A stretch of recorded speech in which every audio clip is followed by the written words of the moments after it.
Elle l'a giflé en plein visage. Le bruit de cette gifle était fort. Rama a reculé de 3 pas sous le choc. Ses yeux se sont écarquillés. Sa bouche s'est ouverte mais aucun son n'en est sorti. Une femme de ménage venait de lever la main sur elle. Aisha l'a regardée droit dans les yeux et a dit, d'une voix qui ne tremblait pas, « Ne la touche plus jamais. Tu m'entends. Plus jamais tu ne lèveras la main sur cette femme. » Et au fond du couloir, dans l'ombre, un homme avait tout vu. Moussa, le fils de Essatou, le mari de Rama, le patron de Aisha, était là. Il était revenu chercher un dossier oublié. Il était entré sans faire de bruit. Et il avait tout vu. Les insultes, la gifle sur sa mère, le courage de sa femme de ménage. Des larmes coulaient sur ses joues. Son monde venait de s'écrouler. La femme qu'il aimait venait de frapper la femme qui lui avait donné la vie. Et la femme qui nettoyait ses sols venait de défendre sa mère avec un courage que lui-même n'avait jamais eu. Avant de commencer, je veux vous demander quelque chose. Dites-moi dans les commentaires de quel pays vous me regardez en ce moment. Je veux savoir si vous êtes en Côte d'Ivoire, au Sénégal, au Mali, au Cameroun, en France, au Canada, partout dans le monde. Dites-le moi. Et si vous n'êtes pas encore abonné à cette chaîne, je vous en supplie, appuyez sur le bouton rouge pour vous abonner. Pour comprendre ce qui s'est passé ce jour-là dans cette grande villa, il faut revenir en arrière. Il faut revenir au tout début. Il faut revenir au moment où tout a commencé, au moment où Moussa a rencontré Rama pour la première fois. Moussa était un homme qui avait réussi dans la vie. À 35 ans, il avait déjà bâti un empire dans le commerce et l'immobilier. Sa mère Essatou l'avait élevé seule, sans père, sans aide, avec juste la force de ses bras et la sueur de son front. Essatou avait vendu des arachides au marché pendant des années. Elle avait lavé le linge des autres femmes. Elle avait porté des bassines de tomates sur sa tête sous le soleil brûlant pour que son fils puisse aller à l'école. Elle avait connu la faim pour que Moussa mange à sa faim. Elle avait dormi sur une natte usée pour que Moussa ait un matelas. Chaque franc qu'elle gagnait, elle le mettait de côté pour les études de son fils. Et Moussa, il le savait. Il savait tout ce que sa mère avait sacrifié pour lui. Il savait que chaque ride sur le visage de sa mère racontait une histoire de souffrance et de courage. Et il s'était juré, le jour où il réussirait, que sa mère ne manquerait plus jamais de rien. Essatou ne se plaignait jamais. Même les jours où elle n'avait pas mangé, même les soirs où son dos la faisait souffrir tellement qu'elle ne pouvait pas dormir, elle ne disait rien. Elle regardait son fils dormir paisiblement et elle se disait, tout ça en vaut la peine. Mon fils sera quelqu'un un jour. Il aura une belle vie. Et ma souffrance d'aujourd'hui sera sa réussite de demain. Les voisins lui disaient parfois, Essatou, laisse ce garçon aller travailler. Pourquoi tu veux l'envoyer à l'école, il peut vendre au marché avec toi. Mais Essatou refusait. Non, mon fils ira à l'école. Mon fils aura des diplômes. Mon fils ne vivra pas comme moi. Et elle avait raison. Moussa était un élève brillant. Il travaillait dur à l'école comme sa mère travaillait dur au marché. Il finissait toujours premier de sa classe. Chaque fois qu'il ramenait un bon bulletin, Essatou dansait de joie dans leur petite cour et remerciait Dieu à haute voix. Et ce jour tant attendu était arrivé. Moussa avait travaillé dur après ses études. Il avait commencé petit, avec un petit commerce au marché, puis il avait grandi, investi, pris des risques, et la chance avait souri à son courage. À 35 ans, il était millionnaire. Il avait acheté une grande villa dans un des plus beaux quartiers de la ville. Une villa avec un grand jardin, une piscine, des chambres immenses, et des sols en marbre qui brillaient comme des miroirs.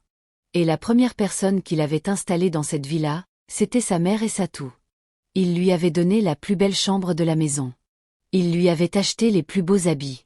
Il lui avait dit, « Maman, maintenant c'est ton tour de te reposer, c'est ton tour de profiter de la vie, tu as assez souffert. » Essatou pleurait de joie chaque jour.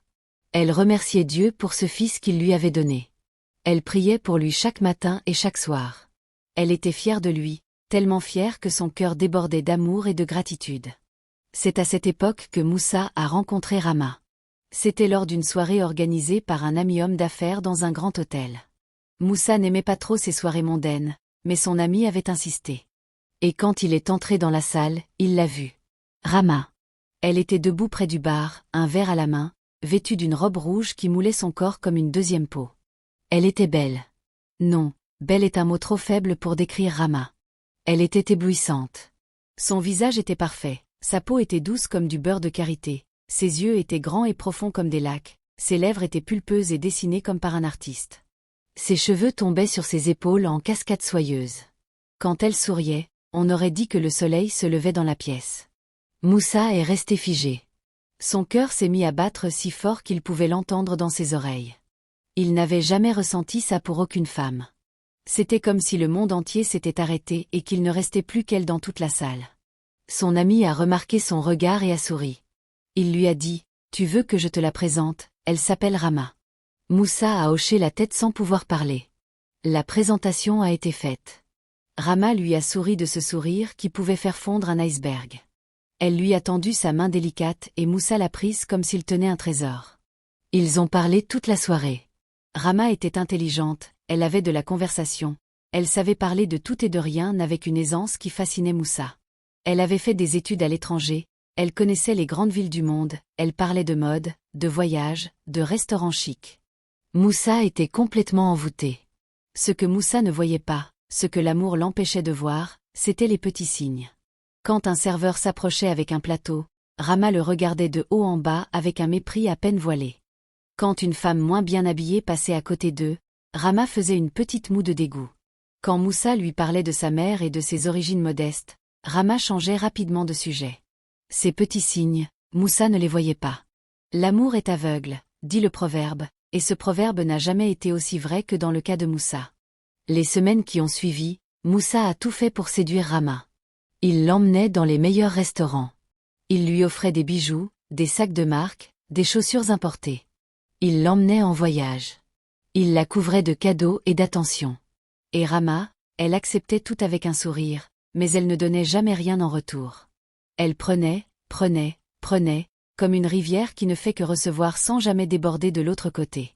Moussa était tellement amoureux qu'il a décidé de la demander en mariage après seulement 4 mois. Quand il en a parlé à sa mère Essatou, la vieille femme n'a rien dit pendant un long moment. Elle a regardé son fils avec des yeux pleins d'inquiétude. Puis elle a parlé doucement. « Mon fils, cette femme, je ne la connais pas bien. Mais quelque chose dans ses yeux me fait peur. Une femme qui ne regarde pas les gens du bas avec respect n'est pas une femme qui a le cœur bon. Prends ton temps, mon fils. Le mariage n'est pas une course. » Moussa a souri et a pris les mains de sa mère. « Maman, tu verras, quand tu vas la connaître mieux, tu vas l'aimer. Rama est une femme moderne, c'est vrai, mais elle a un bon cœur. Je le sens. Fais-moi confiance. » Essatou a souri tristement. Elle connaissait son fils. Quand Moussa prenait une décision, rien ne pouvait le faire changer d'avis. Elle a donc gardé ses inquiétudes pour elle et a prié Dieu pour que son fils ait raison et qu'elle ait tort. Le mariage a été célébré en grande pompe. C'était le mariage de l'année. 3 jours de fête, des centaines d'invités, de la musique, de la danse, de la nourriture en abondance. Rama était magnifique dans sa robe blanche. Elle brillait comme une étoile. Tout le monde disait que Moussa avait trouvé la femme parfaite. Tout le monde les enviait. Tout le monde disait qu'ils formaient le couple idéal. Si seulement ils savaient. Si seulement ils pouvaient voir ce qui allait se passer derrière les portes fermées de cette grande villa. Les premiers jours après le mariage, tout semblait bien aller. Rama souriait, elle était aimable avec Essatou. Elle faisait semblant de s'intéresser à la cuisine de sa belle-mère, elle faisait semblant d'écouter ses histoires. Mais c'était un masque. Un masque qu'elle portait uniquement quand Moussa était présent. Le vrai visage de Rama a commencé à se montrer dès la 2e semaine. Un matin, Moussa est parti au travail comme d'habitude. Il a embrassé sa femme, il a embrassé sa mère, et il est monté dans sa voiture. À peine la voiture avait quitté le portail que le visage de Rama a changé. Son sourire s'est effacé comme un dessin sur le sable emporté par la vague. Ses yeux sont devenus froids comme de la glace. Elle s'est tournée vers Essatou qui préparait le petit déjeuner dans la cuisine et elle a dit, d'une voix tranchante comme une lame, « Qu'est-ce que tu fais encore dans ma cuisine, vieille femme ? Cette cuisine est à moi maintenant. Sors d'ici. » Essatou a levé les yeux, surprise. Elle a regardé Rama sans comprendre. « Ma fille, je prépare juste le petit déjeuner, comme tous les matins. » Rama a claqué sa main sur la table. « Je ne suis pas ta fille. Et arrête de faire comme si cette maison était la tienne. Cette maison est à mon mari, et je suis sa femme. Toi, tu n'es qu'une charge. Une vieille femme inutile qui ne sert à rien. » Les mots ont frappé Essatou comme des coups de poing. Elle a senti ses genoux faiblir. Elle a posé sa cuillère et elle est sortie de la cuisine sans rien dire, les larmes coulant en silence sur ses joues ridées. Elle est allée dans sa chambre et elle a pleuré. Elle a pleuré en silence pour ne pas que les domestiques l'entendent. Elle a pleuré pour cette douleur dans son cœur, cette douleur de se sentir rejetée dans la maison que son propre fils avait construite pour elle. Et c'est ce jour-là que Aïcha a tout vu. Aïcha était la femme de ménage de la villa. Elle travaillait dans cette maison depuis 2 ans, bien avant le mariage de Moussa. C'était une femme simple, humble, discrète. Elle avait la trentaine, elle était mince avec un visage doux et des yeux pleins de bonté. Aïcha venait d'un village pauvre. Elle avait perdu ses parents très jeunes et avait été élevée par sa grand-mère. Elle n'avait pas fait beaucoup d'études, mais elle avait quelque chose que toutes les universités du monde ne peuvent pas enseigner. Elle avait un cœur en or. Un cœur qui ressentait la douleur des autres comme si c'était la sienne. Un cœur qui ne pouvait pas supporter l'injustice. Quand Aïcha a vu Essatou sortir de la cuisine en pleurant ce matin-là, son sang n'a fait qu'un tour. Elle a voulu aller vers Rama et lui dire ses 4 vérités, mais elle s'est retenue. Elle n'était qu'une femme de ménage. Qui allait l'écouter? Qui allait la croire? Alors elle a fait la seule chose qu'elle pouvait faire. Elle est allée vers Essatou, elle s'est assise à côté d'elle, et elle lui a pris la main. Maman, ne pleurez pas. Dieu voit tout. Dieu sait tout. Et un jour, la vérité éclatera au grand jour. Essatou a serré la main de Aïcha et l'a regardée avec des yeux pleins de gratitude. Merci, ma fille. Merci d'être là. À partir de ce jour, les choses n'ont fait qu'empirer. Chaque matin, dès que Moussa partait au travail, Rama se transformait. C'était comme si un démon prenait possession de son corps. Elle insultait Essatou, elle la rabaissait, elle lui interdisait de manger à table, elle lui interdisait de regarder la télévision dans le salon, elle lui interdisait de recevoir des visites. Elle traitait la mère de son mari comme une domestique. Non, pire qu'une domestique, parce que même les domestiques, Rama les traitait avec un minimum de respect quand ça l'arrangeait. Un jour, Rama a pris tous les plats que Essatou avait préparés et les a jetés à la poubelle. Elle a dit, « Je ne mange pas cette nourriture de villageoise. Ça sent mauvais et ça donne mal au ventre. » Essatou a regardé sa nourriture dans la poubelle, cette nourriture qu'elle avait préparée avec amour, avec les mêmes recettes qu'elle utilisait quand Moussa était enfant, les mêmes recettes que Moussa adorait, et elle a senti son cœur se briser un peu plus. Un autre jour, Rama a pris les habits de Essatou et les a mis dans un sac poubelle. Elle a dit, « Ces habits puent la campagne. Si tu veux vivre dans ma maison, habille-toi correctement. » Essatou n'a rien dit. Elle a récupéré ses habits en silence. Un autre jour encore, Rama a fermé la porte de la chambre de Essatou à clé pendant que la vieille femme était dehors dans le jardin. Quand Essatou est revenue et a voulu entrer dans sa chambre, elle a trouvé la porte fermée. Elle a frappé, elle a appelé, mais Rama ne répondait pas. Essatou a dû attendre dehors, assise sur une chaise dans le couloir, pendant des heures, jusqu'à ce que Moussa rentre du travail et déverrouille la porte. Bien sûr, quand Moussa a demandé ce qui s'était passé, Rama a joué la comédie. « Oh mon chéri, je ne sais pas comment cette porte s'est fermée. Peut-être que c'est le vent, ou peut-être que maman a oublié sa clé à l'intérieur. » Et elle a souri de son plus beau sourire, et Moussa l'a cru. Aïcha observait tout cela. Chaque jour, elle voyait la souffrance de Essatou grandir. Chaque jour, elle voyait cette femme si courageuse, cette femme qui avait travaillé toute sa vie pour élever son fils, se faire humilier, rabaisser, écrasée par une femme qui ne la méritait même pas comme belle-fille. Et chaque jour, Aïcha sentait la colère monter en elle comme une lave brûlante qui cherche à sortir d'un volcan. Aïcha avait développé une relation très forte avec Essatou. Quand elle avait des moments libres, elle allait s'asseoir avec la vieille femme, elle l'écoutait, elle la consolait, elle lui racontait des histoires pour la faire rire. Elle lui préparait du thé avec du gingembre et du miel, comme sa grand-mère lui avait appris. Elle coiffait ses cheveux avec douceur. Elle la traitait comme sa propre mère. Et Essatou, qui n'avait personne d'autre à qui parler dans cette grande maison froide, s'est attaché à Aïcha comme une mère s'attache à sa fille. Un soir, Aïcha a essayé de parler à Moussa.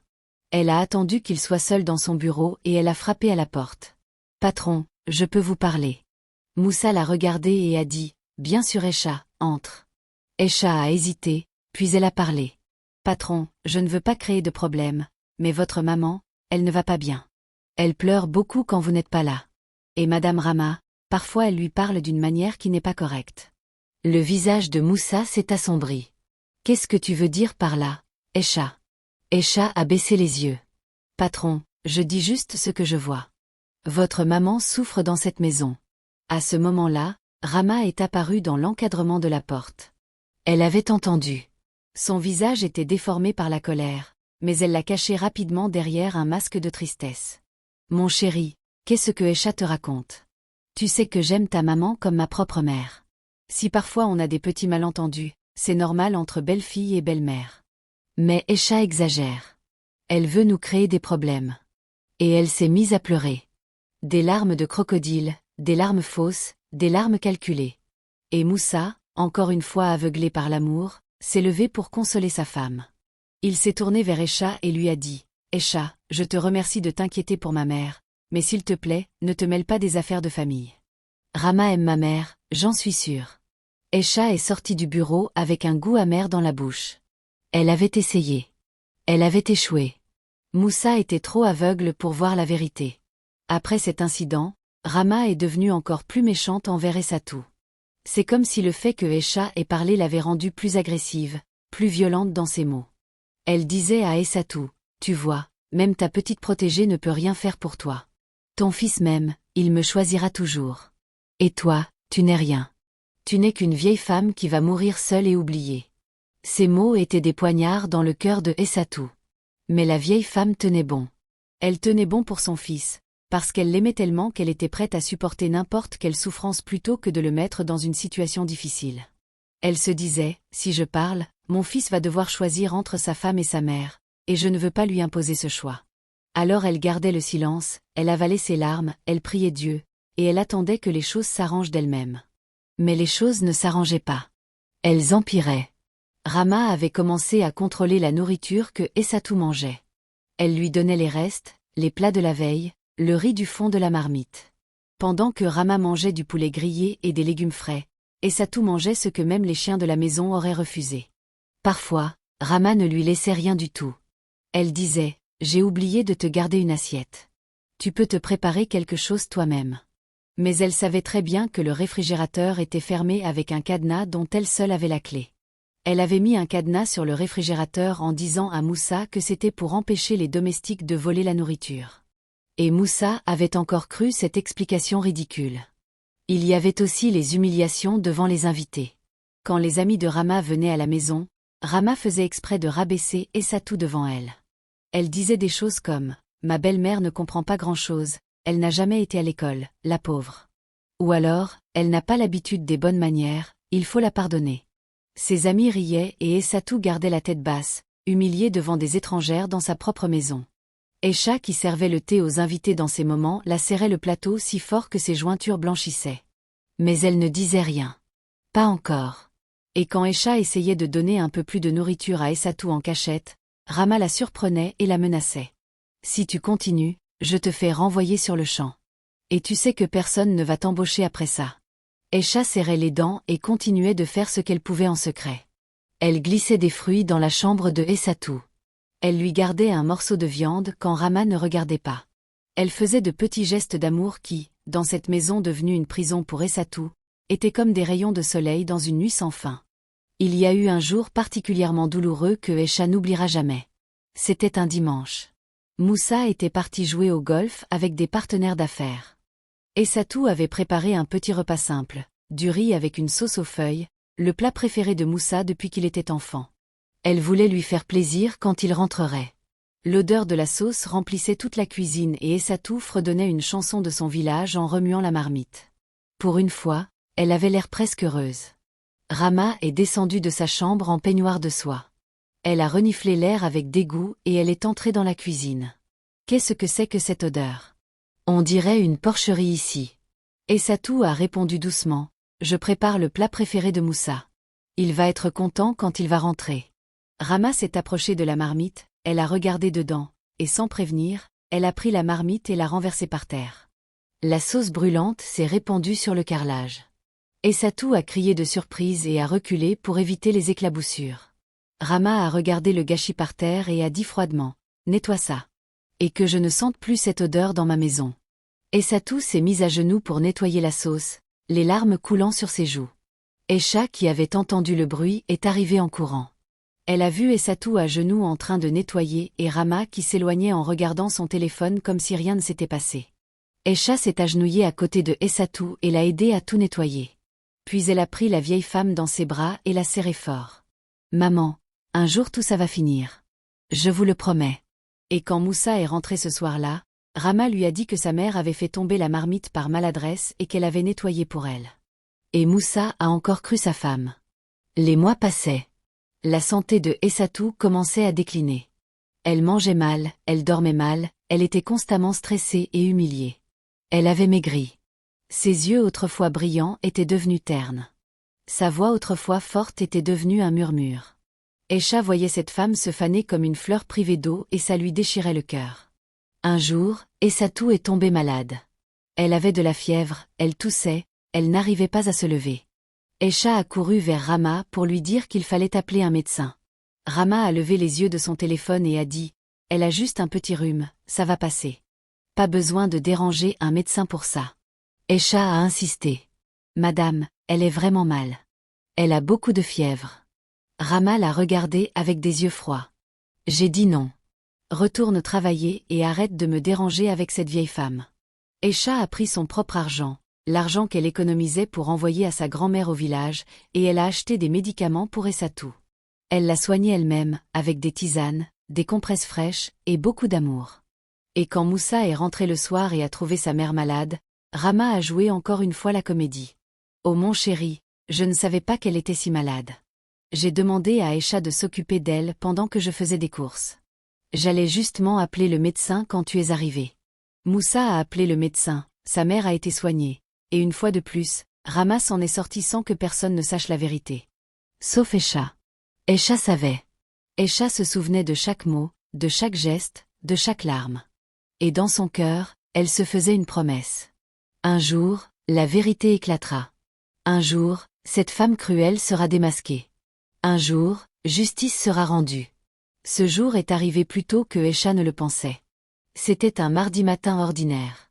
Moussa s'était levé tôt, il avait embrassé sa femme et sa mère, et il était parti au travail. Mais ce matin-là, Moussa avait oublié un dossier important à la maison. Un dossier qu'il devait présenter lors d'une réunion cruciale. Alors, 1 heure après être parti, il a fait demi-tour et il est revenu à la villa. Il est entré par la porte du garage, une porte qu'on n'utilisait presque jamais, une porte qui ne faisait pas de bruit. Il est entré dans la maison silencieusement, sans que personne ne le sache. Et ce qu'il a vu ce matin-là a changé sa vie pour toujours. En montant les escaliers vers son bureau, il a entendu des voix venant du salon. Des voix fortes. Des cris. Il s'est approché doucement et il a vu la scène qui allait tout bouleverser. Essatou était assise dans le salon, sur le canapé, en train de regarder la télévision. Juste regarder la télévision, rien de plus. Rama est entrée dans le salon comme une tempête. Elle a arraché la télécommande des mains de Essatou et a éteint la télévision. Combien de fois je dois te dire de ne pas toucher à mes affaires, vieille sorcière. Tu n'as rien à faire dans ce salon. Va dans ta chambre et reste là-bas comme le rat que tu es. Essatou a levé les yeux vers Rama. Ses yeux étaient pleins de larmes mais aussi de dignité. Ma fille, je ne te fais rien de mal. Je regarde juste la télévision. S'il te plaît, laisse-moi tranquille. Ces mots ont déclenché une rage folle chez Rama. Comment oses-tu me répondre? Comment oses-tu ouvrir ta bouche sale devant moi? Tu n'es rien dans cette maison. Rien. Tu n'es qu'une mendiante que mon mari nourrit par pitié. Sans lui, tu serais encore en train de vendre des arachides au marché comme la paysanne que tu es. Et dans un geste de fureur pure, Rama a levé sa main et a giflé Essatou. Le bruit de la gifle a résonné dans toute la pièce comme un coup de tonnerre. La tête de Essatou a tourné sous la force du coup. Sa joue est devenue rouge immédiatement. La vieille femme a porté sa main à sa joue et a regardé Rama avec des yeux remplis de choc et de douleur. Des larmes ont coulé sur ses joues ridées, des larmes silencieuses, des larmes qui disaient toute la souffrance qu'elle avait endurée pendant des mois. Aïcha était dans le couloir. Elle avait tout entendu. Quand elle a entendu le bruit de la gifle, quelque chose s'est brisé en elle. Toute la patience qu'elle avait accumulée pendant des mois, toute la colère qu'elle avait retenue, tout ce volcan qui bouillonnait en elle depuis si longtemps a explosé d'un coup.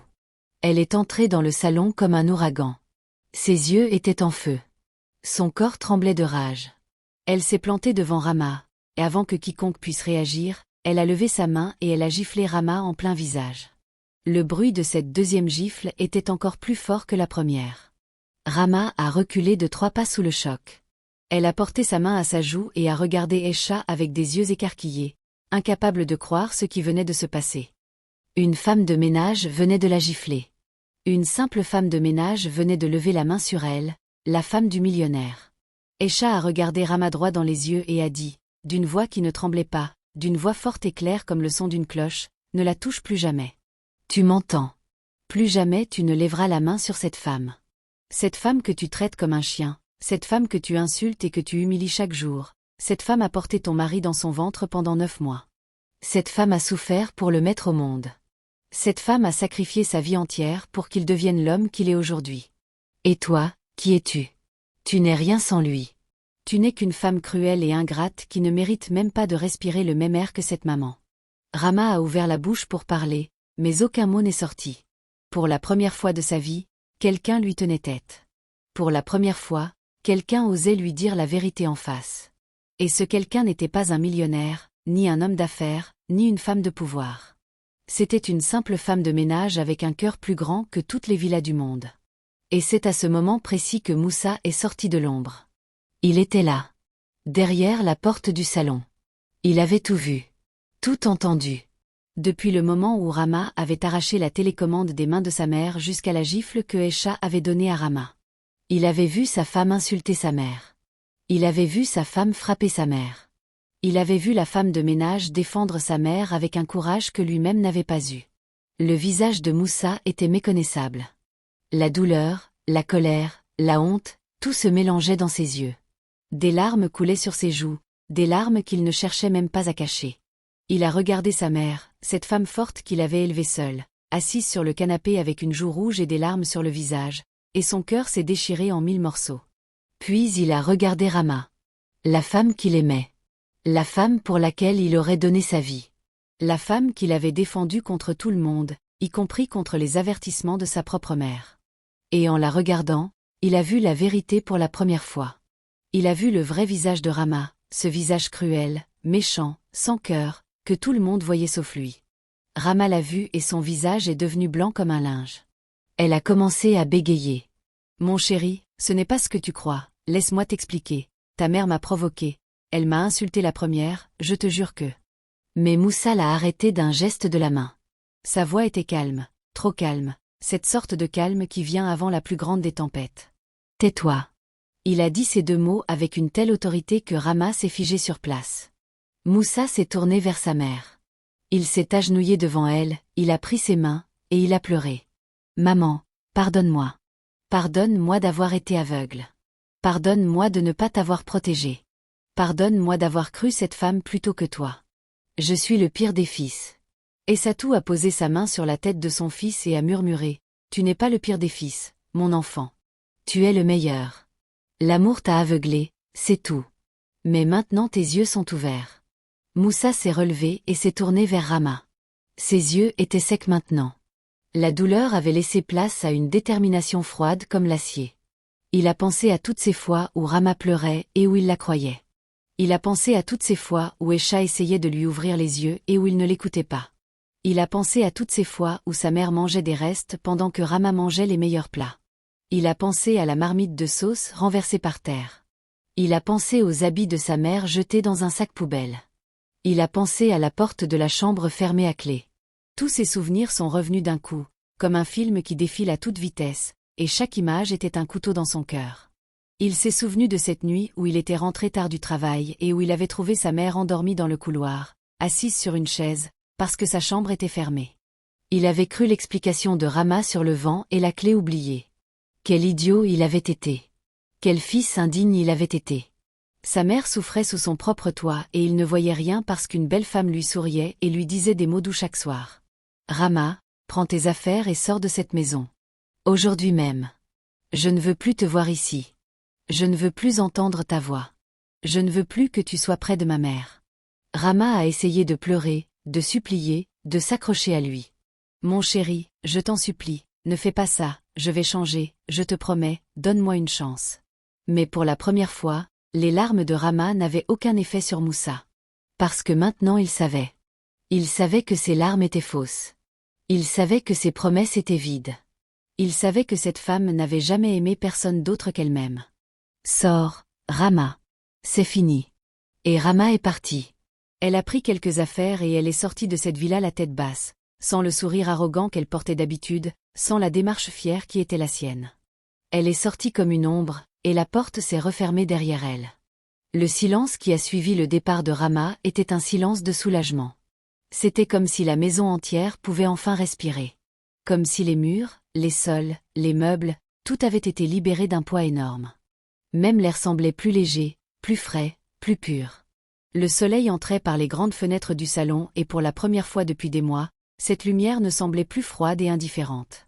Elle semblait chaude et bienveillante. Moussa s'est assis à côté de sa mère et l'a prise dans ses bras. Il l'a serrée fort, comme quand il était enfant et qu'il avait peur du tonnerre. Ils sont restés comme ça pendant un long moment, sans parler, juste un fils et sa mère retrouvés. Essatou caressait les cheveux de Moussa et lui murmurait « C'est fini maintenant, mon fils. C'est fini. » Et ces mots simples avaient le pouvoir de guérir toutes les blessures. Ce soir-là, Essatou a cuisiné son fameux riz avec la sauce aux feuilles. La marmite était pleine et personne ne l'a renversée. Ils ont mangé tous les trois, Moussa, Essatou et Esha, assis autour de la table, et c'était le meilleur repas que Moussa ait mangé de toute sa vie. Pas parce que la nourriture était extraordinaire, même si la cuisine de sa mère était délicieuse, mais parce que pour la première fois depuis longtemps, il mangeait dans la paix et dans la vérité. Essatou a fermé les yeux et a murmuré une prière de remerciement. Moussa s'est alors tourné vers Esha. La femme de ménage était toujours debout au milieu du salon, les mains tremblantes, réalisant soudain ce qu'elle avait fait. Elle avait giflé la femme de son patron. Elle avait probablement perdu son travail. Elle allait peut-être même avoir des problèmes avec la police. Son cœur battait à toute vitesse. Elle a baissé les yeux et a dit « Patron, je suis désolée. Je sais que je n'avais pas le droit de faire ça. Je vais prendre mes affaires et partir. » Moussa l'a regardé pendant un long moment. Puis il a fait quelque chose que personne n'attendait. Il a pris la main de Esha et il l'a posée dans la main de sa mère. Et il a dit « Maman, cette femme t'a défendu quand moi, ton propre fils, je n'étais pas là pour te défendre.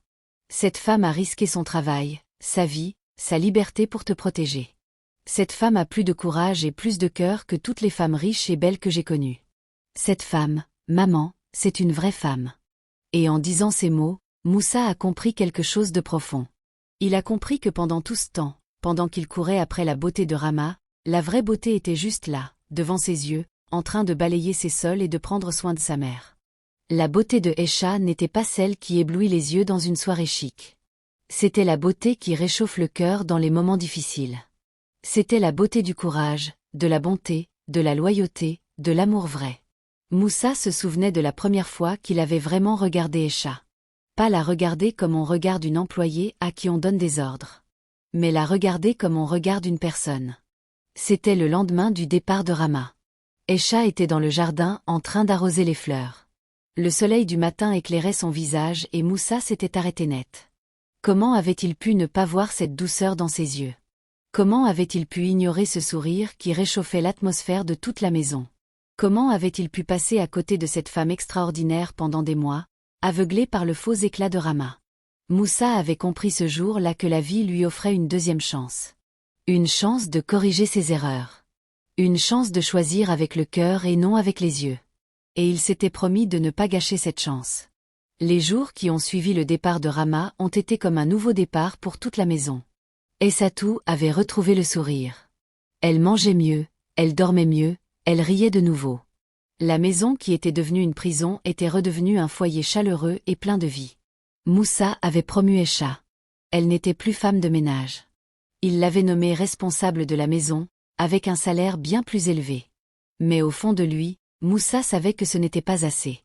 Ce n'était pas un titre ou un salaire qui pouvait exprimer ce qu'il ressentait pour cette femme qui avait eu le courage de défendre sa mère. Il a commencé à la regarder différemment. Quand Esha servait le thé à sa mère et que les deux femmes riaient ensemble, Moussa sentait son cœur se remplir d'une chaleur qu'il n'avait jamais ressentie avec Rama. Quand Esha parlait, avec sa voix douce et ses mots simples, Moussa se rendait compte que la vraie intelligence n'est pas dans les diplômes ou les voyages à l'étranger, mais dans la sagesse du cœur. Quand Esha souriait, et elle souriait souvent, Moussa voyait une lumière qui rendait toute la maison plus belle que tous les marbres et toutes les piscines du monde. Un soir, Moussa est allé voir sa mère dans sa chambre. Il s'est assis au bord de son lit et il lui a dit « Maman, je crois que je suis en train de tomber amoureux de Esha. » Essatou a souri. Ce n'était pas un sourire de surprise. C'était le sourire d'une mère qui sait. Le sourire d'une femme sage qui avait vu les choses bien avant son fils. Mon fils, ça fait longtemps que je prie pour que tes yeux s'ouvrent. Aïcha est la femme qu'il te faut. Pas parce qu'elle m'a défendu, même si ça, je ne l'oublierai jamais. Mais parce qu'elle a un cœur pur. Un cœur qui aime sans calculer. Un cœur qui donne sans attendre en retour. C'est ça, la vraie richesse dans une femme, mon fils. Pas la beauté du visage qui se fane avec le temps, mais la beauté du cœur qui grandit avec les années. Moussa a pris son temps. Il ne voulait pas précipiter les choses. Il avait appris sa leçon avec Rama. L'amour ne se construit pas en quelques semaines de sortie dans des restaurants chics et de cadeaux coûteux.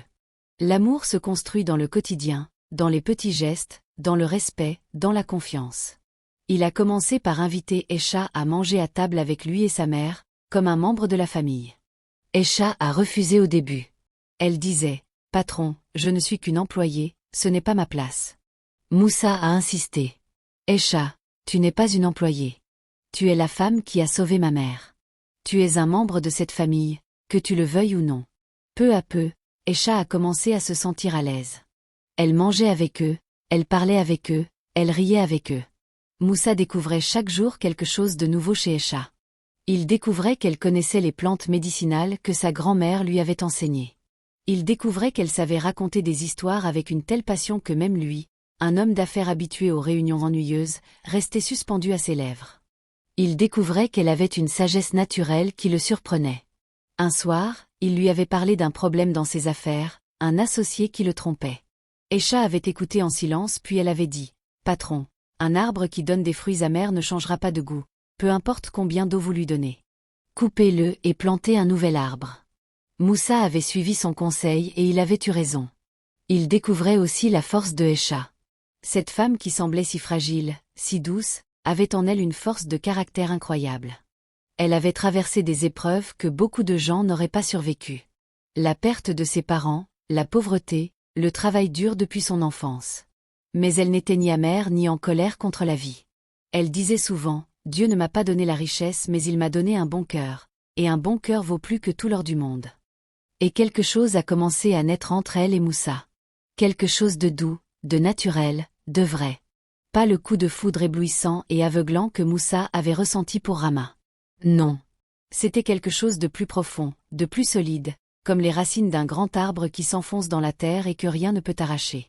Un soir, après le dîner, Moussa et Aïcha se sont retrouvés seuls dans le jardin. La lune était pleine et les étoiles brillaient comme des diamants dans le ciel. Moussa a pris une grande respiration et il a dit « Aïcha, je sais que tu vas trouver ça fou. Je sais que tu vas penser que ce n'est pas possible. Mais je dois te le dire. Tu as changé ma vie. Avant toi, je pensais que l'amour c'était les battements de cœur, l'excitation, la passion qui brûle. Mais grâce à toi, j'ai compris que l'amour, le vrai, c'est la sérénité. C'est se sentir en paix avec quelqu'un. C'est savoir que la personne à côté de toi sera toujours là, pas parce que tu es riche, pas parce que tu es beau, mais parce que tu existes. Quand je suis avec toi, je n'ai pas besoin de prouver quoi que ce soit. Je n'ai pas besoin de jouer un rôle. Je suis juste Moussa. Le fils de Essatou. L'homme qui a fait des erreurs mais qui veut devenir meilleur. Et quand tu me regardes avec tes yeux doux, je sens que tu vois le vrai moi. Pas le millionnaire, pas le patron, juste moi. Et c'est pour ça que je t'aime.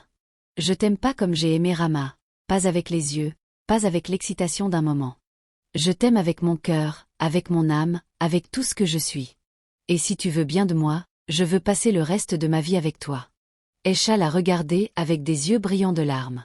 Moussa, tu es un homme riche et respecté. Moi, je ne suis qu'une femme de ménage. Qu'est-ce que les gens vont dire? Qu'est-ce que tes amis vont penser? Moussa a pris ses mains dans les siennes. Les gens vont dire ce qu'ils veulent. Mes amis vont penser ce qu'ils veulent. Je me suis déjà trompée une fois en écoutant les autres et en choisissant une femme pour les apparences. Cette fois, j'écoute mon cœur. Et mon cœur me dit que c'est toi. C'est toi la femme de ma vie. Aïcha a pleuré. Mais cette fois, c'était des larmes de joie. Des larmes pures, sincères, comme une pluie bienfaisante après une longue sécheresse. Elle a dit oui. Un oui simple, un oui vrai, un oui qui valait plus que tous les oui prononcés dans toutes les cérémonies de mariage les plus somptueuses du monde. Essatou, qui regardait la scène depuis la fenêtre de sa chambre, à lever les mains au ciel et à remercier Dieu. Ses prières avaient été exaucées. Son fils avait enfin trouvé la bonne femme. Pas la plus belle, pas la plus riche, pas la plus éduquée, mais la meilleure. Celle qui avait le cœur le plus grand. Celle qui aimait sa mère comme sa propre mère. Le mariage de Moussa et Aïcha a été simple mais magnifique. Pas 3 jours de fête extravagante comme avec Rama. Une cérémonie intime, avec la famille proche et quelques amis sincères. Aïcha portait une robe blanche simple mais élégante. Elle n'avait pas de bijoux coûteux ni de coiffure sophistiquée. Elle avait juste son sourire, ce sourire qui illuminait tout son visage et qui faisait battre le cœur de Moussa plus fort que tous les orchestres du monde. Les gens ont parlé, bien sûr. Les gens parlent toujours. Moussa a épousé sa femme de ménage, disaient les uns en ricanant. Il est tombé bien bas, disaient les autres. Mais il y avait aussi ceux qui comprenaient. Les vieux sages du quartier hochaient la tête et disaient, « Cet homme a trouvé la sagesse. Il a choisi avec le cœur et non avec les yeux. » Les femmes du marché qui connaissaient Aïcha depuis longtemps disaient, « Cette fille mérite ce bonheur. Elle a toujours été bonne avec tout le monde. » Et la grand-mère de Aïcha au village, quand elle a appris la nouvelle, elle a dansé toute la journée malgré ses vieux genoux. Elle répétait à tout le monde, « Je le savais. Je savais que ma petite fille avait un destin exceptionnel. Dieu ne laisse jamais un bon cœur sans récompense. » Moussa n'entendait rien de ceux qui le critiquaient. Il était trop occupé à être heureux. Pour la première fois de sa vie, il était vraiment, profondément, sincèrement heureux. Et les mois qui ont suivi ont prouvé que Moussa avait fait le bon choix. Aïcha était une épouse exceptionnelle. Elle prenait soin de Moussa avec amour et dévouement, pas parce qu'il était riche, mais parce qu'elle l'aimait sincèrement. Elle prenait soin de Essatou comme de sa propre mère. Les 2 femmes étaient inséparables. Elles cuisinaient ensemble, elles priaient ensemble, elles riaient ensemble. La maison était remplie de joie, de rire et d'amour. Quand Aïcha est tombée enceinte, la joie dans la maison a atteint un niveau que personne n'aurait cru possible. Essatou pleurait de bonheur en caressant le ventre de Aïcha. Elle lui disait, « Ma fille, tu portes mon petit-fils ou ma petite-fille, et je suis la grand-mère la plus heureuse du monde. » Moussa était aux petits soins pour sa femme. Il faisait attention à tout, il l'accompagnait chez le médecin, il lui préparait des jus de fruits le matin, il lui massait les pieds le soir. 9 mois plus tard, Aïcha a donné naissance à un magnifique petit garçon. Ils l'ont appelé Ibrahim, du nom du père de Moussa que la famille n'avait jamais connu. Quand Essatou a pris ce bébé dans ses bras pour la première fois, elle a pleuré si fort que tout l'hôpital l'a entendu. Elle a dit, « Cet enfant est né dans l'amour, et il grandira dans l'amour, et il deviendra un homme bon parce qu'il a une mère qui a le plus grand cœur du monde. » 2 ans plus tard, Aïcha a donné naissance à une petite fille qu'ils ont appelée Mariam, du nom de la grand-mère de Aïcha, cette femme du village qu'il avait élevée avec amour et sacrifice. La famille était complète. Moussa, Aïcha, Essatou, Ibrahim et Mariam. Une famille unie, heureuse, fondée non pas sur l'argent ou les apparences, mais sur l'amour vrai, le respect et la bonté. Et Rama dans tout ça. Que lui est-il arrivé après son départ de la villa? Eh bien, la vie n'a pas été tendre avec elle. Privée de la richesse de Moussa, Rama s'est retrouvée face à elle-même. Les amis qui l'entouraient quand elle était la femme du millionnaire ont disparu les unes après les autres. L'argent que Moussa lui donnait généreusement pendant leur mariage n'était plus là. Les boutiques de luxe, les restaurants chics, les voyages, tout cela n'était plus qu'un souvenir lointain. Rama a dû chercher du travail, elle qui n'avait jamais travaillé de sa vie, elle qui pensait que sa beauté serait toujours son passeport pour une vie de luxe. Mais la beauté sans le cœur, c'est comme une fleur sans racines. Elle peut briller un moment, mais elle finit toujours par se faner et tomber. On dit que Rama a fini par s'installer dans un petit appartement dans un quartier modeste. Certains racontent qu'elle a retrouvé un peu d'humilité avec le temps, qu'elle a compris ses erreurs, qu'elle regrette ce qu'elle a fait. D'autres disent qu'elle est toujours la même, amère et pleine de rancœur. Personne ne sait vraiment. Et au fond, cela n'a plus d'importance. Parce que l'histoire de Rama n'est pas une histoire de vengeance. C'est une histoire de justice. La vie lui a donné la leçon que personne d'autre n'avait eu le courage de lui donner. Quant à la famille de Moussa, elle a continué à prospérer. Les affaires de Moussa allaient de mieux en mieux, comme si le bonheur dans sa maison se reflétait dans sa vie professionnelle. On dit souvent que quand un homme est en paix chez lui, il réussit partout ailleurs, et c'était exactement le cas de Moussa. Il n'avait plus cette boule d'angoisse dans le ventre quand il rentrait du travail. Il n'avait plus peur de ce qu'il allait trouver en arrivant chez lui. Il savait que quand il ouvrirait la porte, il serait accueilli par le sourire de Aïcha, par les bras ouverts de sa mère, par les cris de joie de ses enfants.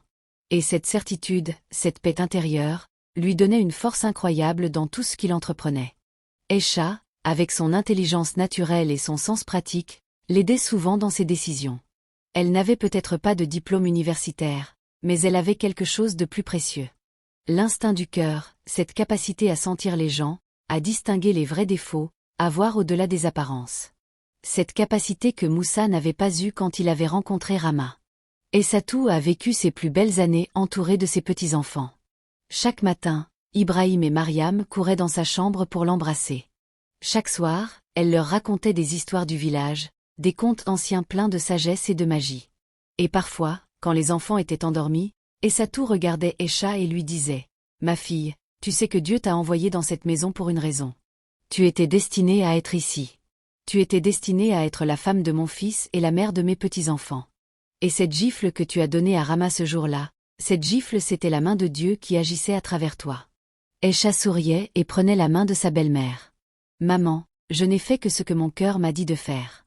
Protéger les gens qu'on aime, ce n'est pas du courage. C'est juste de l'amour. » Et voilà, mes amis, l'histoire de Aïcha, la femme de ménage au cœur d'or. L'histoire d'une femme simple qui a changé le destin d'une famille entière par un seul geste de courage. L'histoire d'un homme aveuglé par la beauté extérieure qui a fini par voir la vraie beauté, celle du cœur. L'histoire d'une mère qui a souffert en silence et qui a été récompensée par la plus belle des familles. Et l'histoire d'une femme belle mais cruelle qui a tout perdu parce qu'elle n'avait jamais appris la chose la plus importante dans la vie, le respect et l'amour des autres. Maintenant, je veux vous donner mon analyse personnelle de cette histoire, parce que je pense que cette histoire nous enseigne des choses très importantes que nous devons tous garder dans nos cœurs. Premièrement, cette histoire nous montre que la beauté extérieure ne vaut rien sans la beauté intérieure. Rama était la plus belle femme de la soirée quand Moussa l'a rencontrée, mais toute cette beauté cachait un cœur vide et cruel. Aïcha n'était peut-être pas celle qui attirait tous les regards dans une pièce, mais son cœur brillait plus fort que tous les diamants du monde. La beauté du visage se fane avec le temps, mes amis. Mais la beauté du cœur, elle ne fait que grandir. Quand vous choisissez un partenaire pour la vie, ne regardez pas seulement avec vos yeux. Regardez avec votre cœur. Deuxièmement, cette histoire nous rappelle l'importance sacrée de nos mères. Dans notre culture, la mère est tout. La mère est celle qui nous porte, qui nous nourrit, qui nous protège, qui sacrifie tout pour nous. Maltraiter une mère, c'est commettre le pire des péchés. Et Rama a commis ce péché. Elle a maltraité la femme qui avait donné la vie à l'homme qui lui donnait tout. Elle a craché sur le sacrifice de cette mère. Et la vie l'a punie pour ça. Si votre belle-mère vit avec vous, traitez-la avec amour et respect. Même si parfois c'est difficile, même si parfois il y a des désaccords, rappelez-vous toujours que cette femme est la raison pour laquelle votre mari existe. Troisièmement, cette histoire nous montre que le statut social ne définit pas la valeur d'une personne. Aïcha était une femme de ménage. Dans les yeux de la société, elle était tout en bas de l'échelle. Mais dans cette histoire, c'est elle qui a eu le plus de courage. C'est elle qui a eu le plus de cœur. C'est elle qui a fait ce que même le fils millionnaire n'avait pas réussi à faire, protéger sa mère. Le titre sur votre carte de visite ne dit rien sur la personne que vous êtes vraiment. C'est vos actions qui parlent. C'est votre cœur qui vous définit. Quatrièmement, cette histoire est un avertissement pour tous ceux qui portent des masques. Rama portait un masque devant Moussa. Elle jouait un rôle. Elle faisait semblant d'être gentille, aimante, respectueuse. Mais la vérité finit toujours par éclater. Toujours. Vous pouvez tromper les gens pendant un temps, mais vous ne pouvez pas tromper tout le monde tout le temps.